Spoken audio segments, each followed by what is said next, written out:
only red meat, only seafood, may dessert pa! Hey birdies, we are here at Gogioli, another only Korean restaurant located at Scout Torillos, Timog Avenue. First of all, I really love their interior, very warm sa mata. Secondly, ang luwag ng lamesa nila. Mostly kasi sa mga ganitong samgyupan, ang sisikip, tipong you have to finish cooking the raw meats bago ka makapag-order for another set. Thirdly, their tongs are long, you don't have to effortly lean forward just to cook. It's also a good thing na medyo malayo yung distance ng lutuan kaya hindi masyadong ramdam yung heat. Regular package nila for 599 pesos, meron ka ng usual side dishes with kimbap and red meats. Of all the red meats, ang pinaka nagustuhan ko ay yung beef enoki mushroom. Sobrang nagko-complement yung texture nila. Yung meat, ang lambot, and then yung enoki mushroom, ang crunchy. Tipong kahit anong sauce ang sausawan mo, ay grabe, so good. Premium set naman nila for 749 pesos, meron ka na ring only fresh shrimp, tempura, buttered scallop, tuna sashimi, and salmon sashimi. For all those seafood lovers out there, I'm telling you, sulit na sulit to sa inyo, this is worth the price. Dahil agaw pansin nga rin itong soju area nila, napa-order na rin kami ng peach soju for 180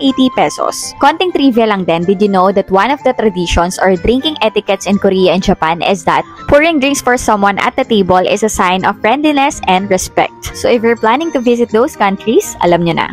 And then lastly, the dessert. One serving lang ito per person, hindi siya kasama sa mga only, pero pwede na rin pantanggal umay lang. All in all, it's a 5-star for me. We are very happy and satisfied with the food and service they gave us. We are surely coming back. Huy, sana all.